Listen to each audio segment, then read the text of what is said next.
All right, strap in, because today we're ripping apart one of the most glorified and misunderstood categories of movements in all of fitness: clean and jerks.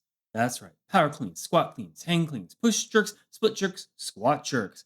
The whole damn circus. And no, this isn't going to be some phony fix your elbow angle or keep your spine neutral video. We're not doing CrossFit cheerleading here. This is about function, purpose, and who the hell actually benefits from these lifts.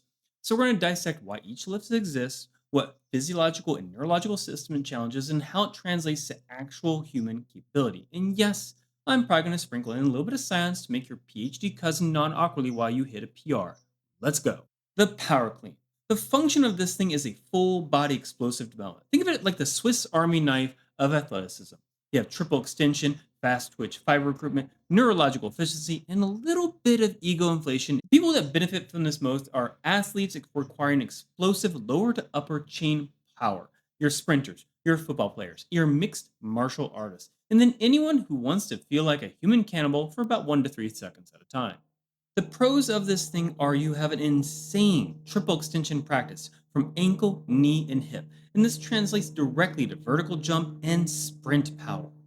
It also teaches bar acceleration under load. This is neurological efficiency skyrocketing. Of course, you also have the grip, core, and upper back integration without a single bicep curl.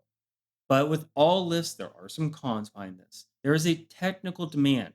If you screw this up, and your lumbar spine will remind you about pain. And also, it doesn't develop deep squat strength like a squat clean.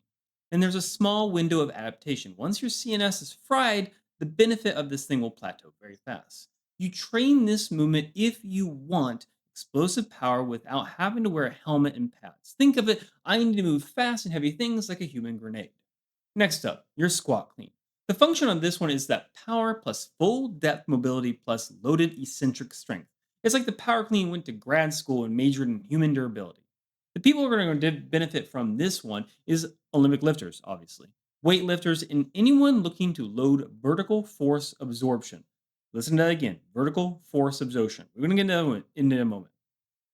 Who benefits from this most are going to be your Olympic lifters, obviously, your weightlifters, and then anyone looking to load vertical force absorption. Athletes also that need stronger posterior chains and hip mobility under load.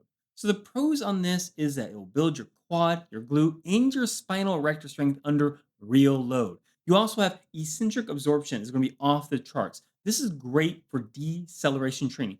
Think about downhill running and ultra race. How much your quads just get completely destroyed by decelerating all the way down. Unless you're one of those guys that just sprints downhill pretending you're falling the entire time. Then you also have explosive power that translates better to loaded squatting sports than a power clean. But of course, you have cons. This requires significant more mobility than your power clean. Your ankles, your hips, even your thoracic spine mobility, which is basically why 80% of CrossFit gyms fail people instantly because they don't train the mobility before diving into a squat clean. You also have higher fatigue per set. Your CNS will file a formal complaint against you if you keep pushing these too hard, too heavy. They're also not beginner friendly. Nobody wants to watch you collapse under a 95 kilogram bar and cry about it. You want to train the squat clean over the power clean if you want to combine power and resilience. You want to be the human embodiment of I can catch anything. Then you have the hang clean. It's a functional stripped down version of the clean. This is going to emphasize more your power generation from mid thigh or above. It's less brutal on mobility and more focused on hip drive and timing. The people that benefit from this one is going to be athletes with limited ankle or hip mobility, and those who still want explosive strength without full depth stress on knees and hips.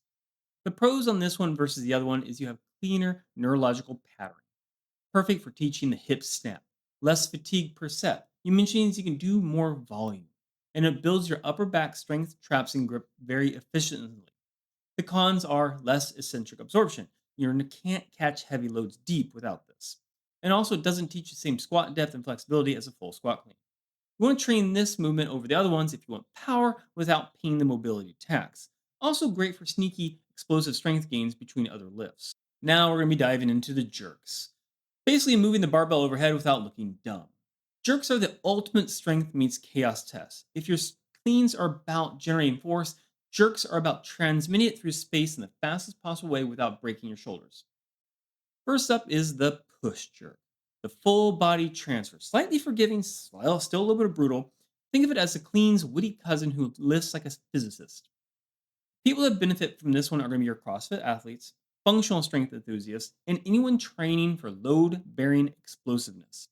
The pros are that it is faster to learn, it's got good shoulder, tricep, and core integration, and can still teach that dip drive mechanic, essential for many athletic movements. But the cons are it is less forgiving for heavy weights. You can't pass 85 to 90% of one rep max without either balancing or folding. It also doesn't develop the split leg stability of the split jerk. You're going to want to train this one if you want explosive upper body power under moderate to heavy loads without becoming a contortionist. Then you have the split jerk, which is basically extreme stability plus maximum overhead load. The I can literally hold anything over my head without passing out lift. People who benefit this is mostly going to be your Olympic lifters, your strongmen, anyone who wants max overhead load with stability, and then athletes in need of unilateral lower body coordination under load. The pros on this is that you can handle more weight than push jerks safely. It will build that unilateral leg stability, which means you can imbalance detection in real time. Also makes you feel like a human tripod. Also makes you feel like a human tripod, which is terrifyingly capable of doing a lot of things. Cons: coordination hell. You will fall, stumble, or plant your foot wrong so many different ways and so many different times to figure out what works best for you. It's also harder to teach. Beginners tend to imitate octopuses more than anything. It's also slower to cycle, not great for high rep training. If you've ever had a broken pelvis, it tends to be a very difficult move after a while. Train this movement if you want raw overhead capability and precise foot coordination under heavy load. And finally, we have the squat jerk. This is for max overhead load, speed, and mobility fused all in one lift. Basically, the lift only humans who sleep in split squats can perform. So, who benefits from this one the most? Well, elite lifters with very insane mobility, and those who need maximum speed strength transfer from floor to overhead in a single motion. The pros on this one is you have absolute maximal weight overhead safely if mobility is mastered. There's a big if there. And it also transfers directly to any sport returning fast, full body triple extension. The cons are is mobility requirement is ridiculous. You're talking thoracic, shoulder, ankle, and hip flexibility all must be in line. And the mistakes are catastrophic. So beginners should stay away from this one. And the CNS fatigue on this is going to be a bit more brutal. You'll sweat more than during a 5K probably. Train this one if you want to achieve a combination of maximal speed, maximal load, and gym bragging rights. Or more importantly, if your sport actually requires moving heavy things over your head very, very fast. Now for the brutal honesty in all this. Because not every lifter needs every variant. You do not need to train all six of these lifts if you want to just learn a clean and jerk. So check out the table to the side and figure out what's best for you and how to program that into your workout. So here's a quick little guidance. It's generalized, but not stupidly safe. So if you're an explosive athlete doing sprinters or jumpers, try to do power cleans and push jerks 2 times a week. If you're more of the hybrid athlete, functional strength, CrossFit, strongman prep, try to do squat cleans and split jerks 1 to 2 a week, plus a hang clean for volume. If you are mobility restricted or a beginner, start with just a hang clean and push jerk only. If you are the elite strength mobility freaks, squat clean and squat jerk, obviously. If you're not sweating just reading this, though, you're probably lying. Clean and jerks work great for a lot of different reasons. The science behind this is very clear. You have triple extension and force transfer because all clean and jerks exploit the hip, knee, and ankle extension in a coordinated explosive pattern. This will recruit your type 2 fibers, improve rate of force development, and teach your CNS to fire fast. Its neurological efficiency is the secret sauce of this thing. You also have the eccentric absorption. Squat cleans and split jerks hammer the body's ability to absorb load dynamically. Not some sort of yoga trick. It's not some sort of yoga trick. It's tendon, ligament, and fascia adaptation under stress. You also have overhead load and shoulder integrity. Proper jerks, make sure you're doing proper jerks, all variations of them challenge your scapular stability, rotator cuff endurance, and tricep power. Mismanagement, though, and you're in rotator cuff hell. Manage and you become functionally bulletproof overhead. You have neurological patterning.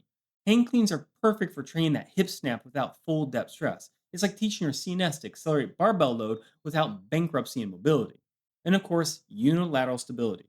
Split jerks, especially heavy ass split jerks, force leg independence, core anti rotation, and proprioception. Key for functional athleticism. At the end of this, I want you to take away 4 key messages. Form is a consequence, not the goal. Stop thinking in angles and start thinking in function. Are you moving power from floor to bar to sky safely and efficiently? Good. That's all you got to do. And then pick your movement based on need, not Instagram likes. You don't need every variant unless your job is Olympic athlete. Train for what matters: explosiveness, strength, resilience, mobility. Select clean and jerks accordingly. And your frequency over ego. Your CNS will collapse faster than a Twitter debate. Start small, build neurological efficiency. This is Dr. Matt. We are grit and determined.